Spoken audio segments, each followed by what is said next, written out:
बड़ी बड़ी इमारतें, जो हमारे महल खड़े हैं, आप एक से एक बड़ा महल है।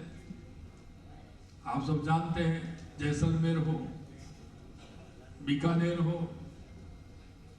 चित्तौड़गढ़ हो, उदयपुर हो, जयपुर हो,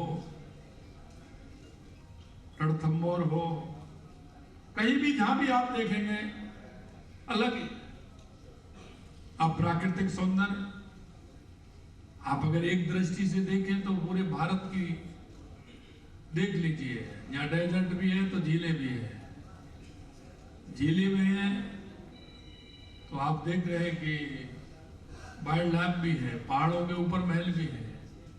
और अगर आप खूबसूरती देखना चाहते हैं तो शेखावाटी की हवेलियां भी है।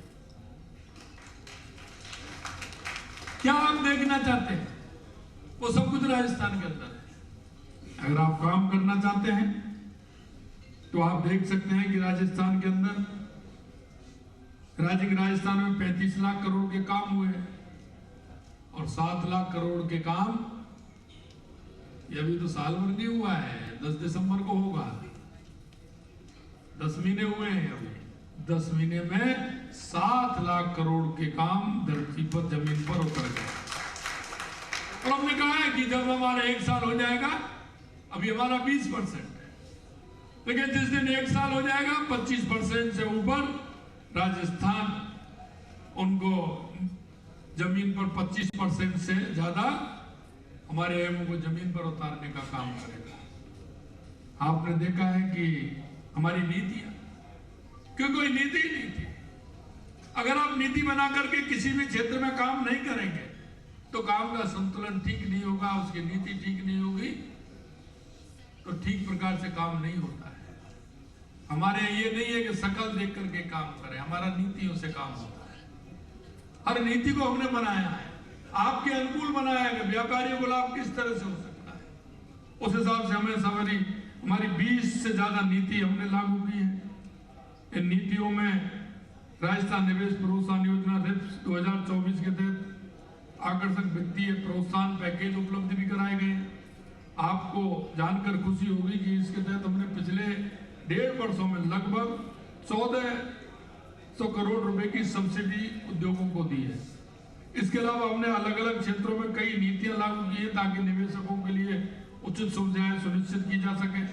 इसे राज्य में कारोबार स्थापित करना, निवेश को आसान बनाना, आर्थिक विकास, नवाचार, रोजगार सृजन करना।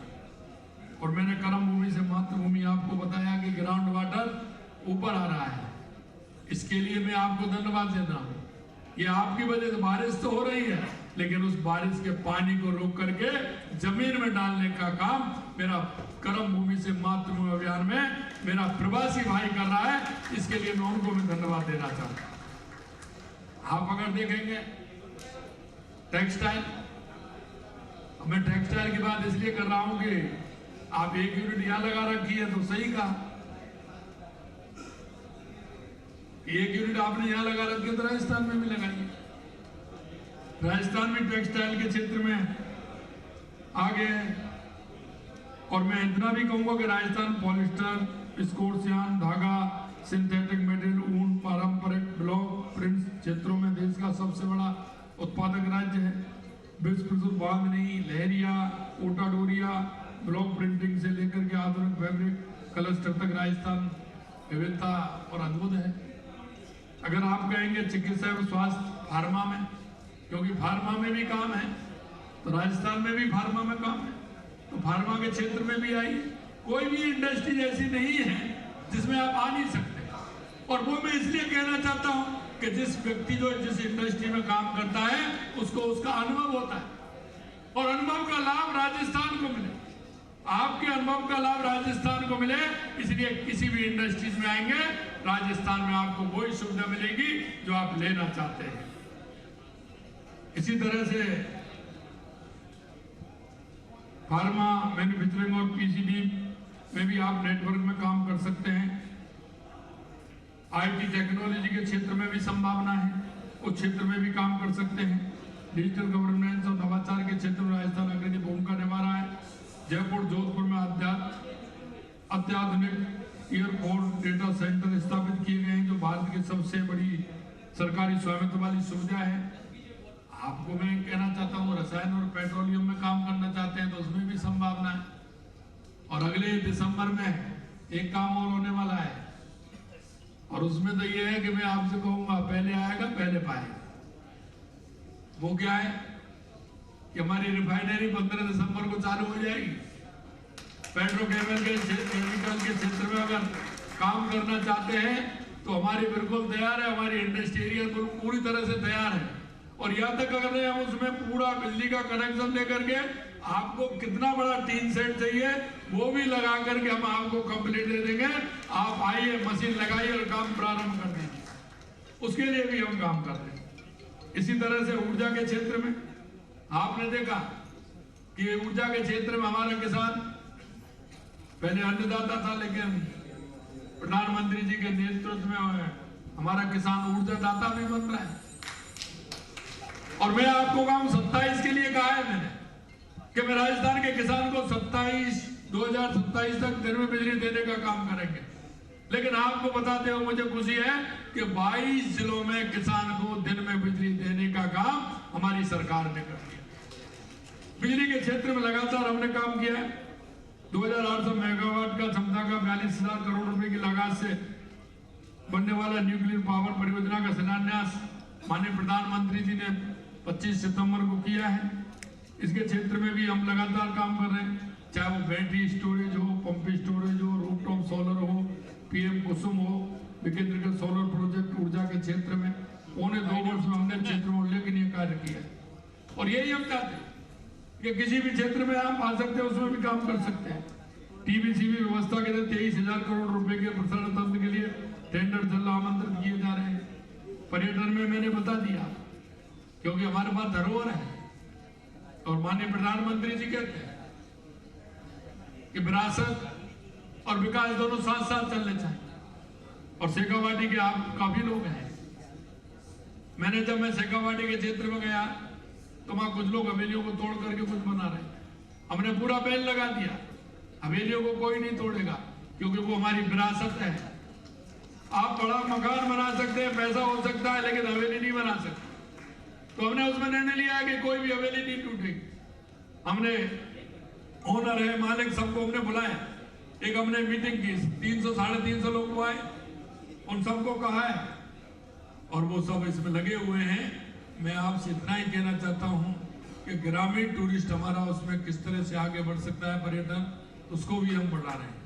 और एक सबसे बड़ी बात जो आपने देखी है पर्यटन के क्षेत्र में, हमारा धार्मिक पर्यटन जो है ऐसा पूरे देश में कहीं नहीं होगा। हर 25 किलोमीटर पर कोई ना कोई आस्था का केंद्र है कि नहीं है? आप देखेंगे ना, और आप जाते हैं तो मुझे भरोसा है आप दर्शन करने के लिए एक का मन बनाते हैं। देवी माँ पे जहाँ अपनी कुल देवी है वहां जाते हैं, देवता वहां जाते हैं, लेकिन मुझे भरोसा आप 4-5 से कम दर्शन करके नहीं आते। आप यहाँ भी गए तो यहाँ भी चलिए तो 25 किलोमीटर है, आप चलिए फिर ये 25 किलोमीटर है। 25 किलोमीटर की यात्रा में 250 किलोमीटर की यात्रा करके आते हैं कि नहीं आते हैं? आते हैं कि नहीं आते? तो ये हमारा धार्मिक पर्यटन है, इसको भी हम आगे कैसे बढ़ाएं? और ये आप ही नहीं, मैं आपको एक बात और कहना चाहता हूं, डोमेस्टिक जो टूरिस्ट है उसकी आप स्थिति देख लीजिए। सबसे ज्यादा अगर वो आता है तो वो राजस्थान के अंदर आता है। और मैं इसलिए भी कहना चाहता हूं कि हम उस मिट्टी से जुड़े हैं, हमारी संस्कृति से जुड़े हैं, हम आस्था से जुड़े हैं। घर में कोई भी नहीं रहना चाहिए जो एक साल में पूरा दर्शन करके नहीं आए। हमें देखते हैं कि आप जा रहे हैं अपने काम के लिए, हम जा रहे हैं अपने गांव के लिए, खेती को देखने के लिए, किसी की शादी में जा रहे हैं, लेकिन भाई परिवार को तो लेके जाओ। अभी मैं जहां देख रहा हूं आप तो आ गए, लेकिन आधी आबादी को छोड़ के आए। मेरे को बहनें बहुत कम नजर आ रही हैं। नहीं, जगह तो बड़ी और हो जाती है, जगह का बात नहीं होती है। देखिए, जब तक हमारे परिवार को हम नहीं जोड़ेंगे, अगर हमने हमारे जन्मभूमि से, हमारी मातृभूमि से हमारे संस्कारों से, हमारे विचारों से, हमारी मिट्टी से अगर हमने हमारे परिवार को जोड़ दिया तो कई समस्याओं का समाधान अपने आप हो जाता है, अपने आप हो जाता है। मेरे भाइयों, ये बदलते युग में बहुत आवश्यक है हमारी संस्कृति, हमारे विचार को हमारी आने वाली युवा पीढ़ी में पहुंचाना और उनको संस्कारवान बनाना, ये भी हमारी ड्यूटी है।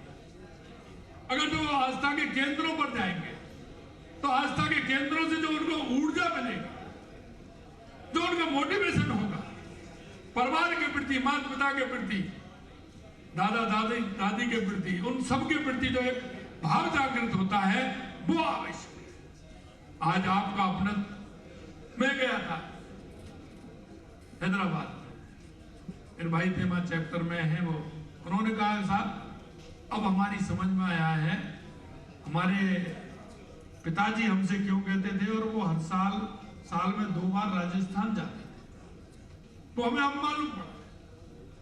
पहले हम ये कहते थे कि क्या है, वहां कुछ है नहीं, पिताजी जाते हैं, राजस्थान जा रहा हूं, 2 दिन की कह के आते हैं, 6 दिन में 8 दिन में लौट करके आते हैं। अभी कहा, मैं अभी हैदराबाद में गया था, उन्होंने कहा अब हमारी समझ में आ रहा है कि वहां वो क्यों जाते थे, क्योंकि जो मां की ऊर्जा है, मां का जो उन्होंने मिट्टी का जो प्यार है, वो जो दुलार है, मां की जो संस्कृति है, वो 2 दिन की कह के आते थे, 6 दिन में जाते थे, लेकिन पूरे साल की ऊर्जा लेकर के वो जाते थे, पूरे साल वो ऊर्जा दी। आपसे भी मैं यही कहना चाहता हूं, और आपसे नहीं, आपके माध्यम से सभी प्रवासी भाइयों को मैं कहना चाहता हूं कि साल में कम से कम, क्योंकि आप देखोगे नवदुर्गा कितनी बार आते हैं, नवदुर्गा कितनी बार आते हैं, 2 बार आते कि नहीं आते, तो माता जी से प्रणाम करने 2 बार जाओगे कि 1 बार जाओगे, जाना चाहिए कि नहीं जाना चाहिए। तो इसलिए मैं कहना चाहता हूं, हर मेरे भाई को कम से कम 2 बार तो अपने राजस्थान आना ही चाहिए, वो भी परिवार के सहित आना चाहिए, ये भी मैं कहना चाहता हूं। मित्रों, हम देखते हैं आज हमारे आस्था के केंद्रों को हमारी सरकार ने जिस तरह से संभालने का काम किया है, आप आओगे आपको अलग ही मिलेगा। हमने खाटू श्याम के लिए 100 करोड़ रुपए, गिरिराज जी के लिए 400 करोड़ रुपए, आप पुष्कर के लिए देखेंगे तो उनके 200 करोड़ रुपए, हमारे ये जो सर्किट है, हमारा सीता माता अभ्यारण्य, त्रिपुरा सुंदरी, बेड़ेश्वर धाम, इसके लिए 100 करोड़ रुपए। हम जहां हमारे तनोट माता के लिए आज भव्य मंदिर तनोट माता का हमारा उसका पूरा नक्शा वक्शा पास हो गया, उसका वो भी हुआ बन रहा है। हमारी उन देवियों के सभी मंदिर, करणी माता से लेके सुन्ना माता से लेके शाकंभरी माता तक पूरा काम हम करा रहे हैं। सालासर बालाजी, मेहंदीपुर बालाजी, खाटू श्याम जी, सभी पे लगातार काम हो रहा है। हमारे क्योंकि 2 तीर्थ हैं, जो तीर्थों में कहा जाता है राजस्थान में, एक तो पुष्कर और दूसरा हमारा है, दूसरा जयपुर के अंदर हमारा गलता जी का। तो दोनों पर हमने गलता जी और पुष्कर के लिए अलग से योजना बनाते हुए उसके लिए हम काम कर रहे हैं।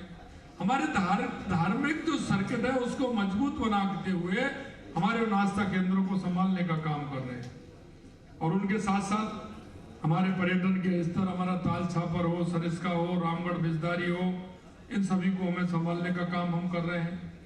और अगर आप खनन के क्षेत्र में काम करना चाहते हैं तो आपको कोई भी राज्य नहीं मिलेगा देश में, क्योंकि राजस्थान के अंदर सोना है तो चांदी भी है, लोहा भी है।